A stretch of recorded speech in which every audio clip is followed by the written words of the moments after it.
Салам барыңыздарга, даамдуу тамактар каналына кош келиңиздер. Бүгүн сиздерге эң эле жөнөкөй азыктардан мына ушундай сонун пирогдун рецептин көрсөтүп бермекчимин. Эгер кызык болсо, менен чогуу бирге болуңуздар.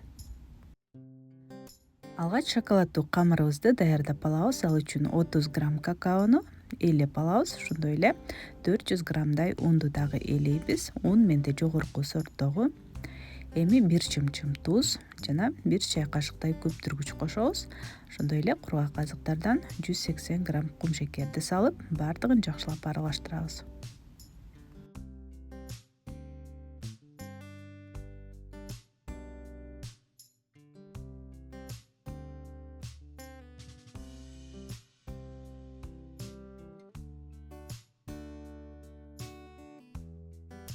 Ал эми суюк азыктарды өзүнчө аралаштырып алабыз. Бул жерде 180 грамм ак май жана 1 жумуртка, ошондой эле 1 жумуртканын сарысынан коштум.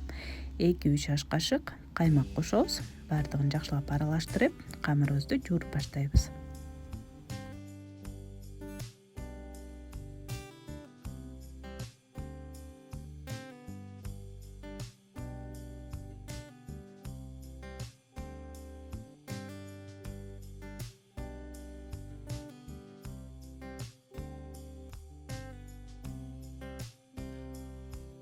Камырды көпкө жуурубайбыз. Баардык азыктарды жөн гана жакшылап аралаштырып, дароо экиге бөлүп койдум. Бирөөнү чоң, ал эми бирөөнү кичинекей кылып.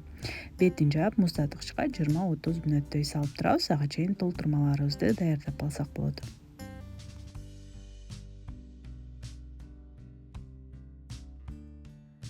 Пирогду кез келген өзүңүздө болгон формаларга бышыра берсеңиз болот. Менде торттун формасы болгондуктан алдына фольга төшөп, четтерин бекитип койдум. Чыгарганга дагы ыңгайлуу болот пирогду. Ал эми фольга, ошондой эле пергамент кагаздарын мен азыркы учурда Qualita фирмасынын кагаздарын колдонуп жүрөм. Сапаты жагынан канааттандырат, андыктан сиздерге дагы сунуштайм. Камырыбыз даяр болду, бир аз муздап. Эми жайып алабыз дагы, формабызга ылайыктап салып алабыз.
Камырды болжол менен 2 сантиметрдей калыңдыкта жайып салабыз. Өзү аябагандай назик, кумдуу камыр болгондуктан иштегенде бир аз ыңгайсыз болушу мүмкүн. Ошентсе да пластилиндей эле аябагандай ийкемдүү камыр, кез келген жерине жабыштырып, жакшылап тегиздеп салып алабыз да ортосуна мен кадимки эле дүкөндүн таттуу быштагынан коштум, мейиз кошулган. Эгер үйдөгү быштак болсо, анда кумшекерди кошуп, жакшылап аралаштырып салып койсок да болот.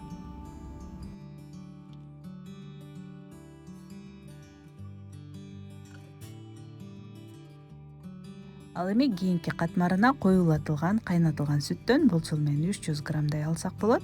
100-150 граммдай жер жаңгакты салып, коюлатылган сүт абдан коюу болгондуктан 1 аш кашыктай каймак кошуп, жакшылап аралаштырып, быштактын үстүнө тегиздеп салабыз.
мына ушундай жол менен пирогдун бетин кооздоп койдум. Каалагандай кооздоп койсок болот. Алдын ала духовканы 180 градуска ысытып, болжол менен 25-30 мүнөттөй бышырып алабыз. Бышканы жыгач таякча менен текшерсек болот. Камырына сайып көрөбүз. Эгер ортосу кургак чыкса, демек бышты.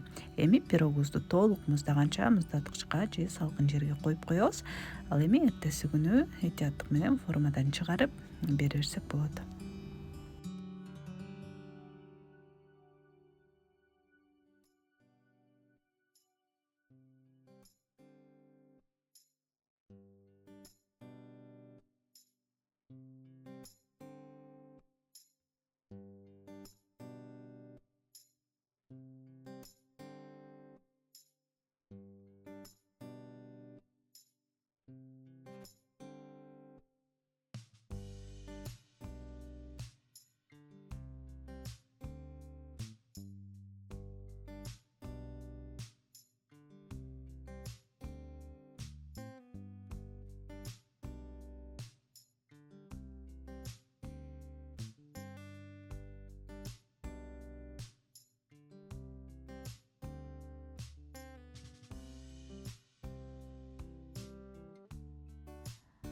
Достор, мына ушундай эң эле жөнөкөй азыктардан аябагандай даамдуу өзгөчө пирогду сиздер дагы жасап көрүңүздөр. Мен ойлойм, сиздерге дагы жагат болуш керек деп. Ал эми менин видеом жакса, пайдалуу болгон болсо, ушул видеого лайк басып коюуну унутпаңыздар. Ошондой эле каналыма каттала элек болсоңуздар, сөзсүз түрдө подписаться кнопкасын басып, жанындагы коңгуроону жандырып койсоңуз, улам жаңы видео чыкканда сизге билдирүү келип турат жана менин каналымды жогото албайсыздар. Көргөнүңүздөр үчүн чоң рахмат. Каналыма катталыңыздар. Суроолор, сунуштар болсо комментарий жазыңыздар. Кийинки видеолордон көрүшкөнчө саламатта калыңыздар.